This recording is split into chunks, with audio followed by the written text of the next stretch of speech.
সন্তান তুল্য দেখে এটা, যেখানে 5 নম্বর দৃষ্টি পড়ে।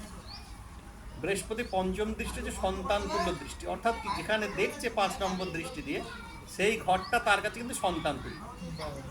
ঠিক আছে, এবারে যে ঘরটাকে নবম দৃষ্টি দিচ্ছে সেখানে এটা হচ্ছে নবম দৃষ্টি।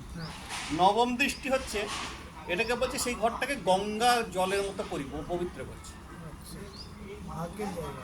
ঠিক আছে, নবম দৃষ্টি যেখানে দিচ্ছে, কারণ যে নবম দৃষ্টি হচ্ছে যেটার সঙ্গে ধর্মকে রিলেটেড করে, তার মানে ওই ঘরটাকে ধর্মভাবটাকে আরো বাড়িয়ে দিচ্ছে।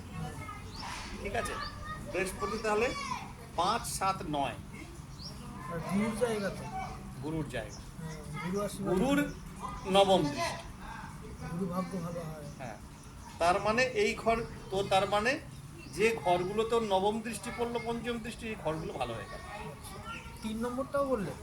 3 নম্বরটা অবশ্যই, কারণ হচ্ছে লগ্ন 1, 2, 3, 4, 5, তো লগ্ন থেকে 3 নম্বর ঘরে দৃষ্টি দিচ্ছে।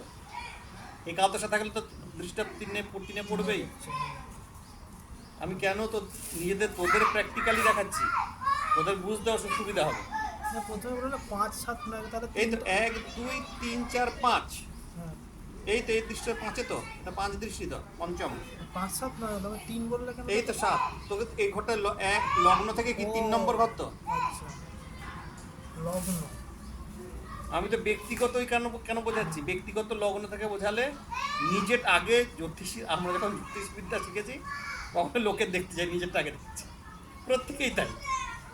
আমার কি হবে আগে দেখি, তারপর জগৎ হবে। তাহলে 5, 7, 9 বৃহস্পতির আছে এই দৃষ্টি। এরপরে আসে শনি।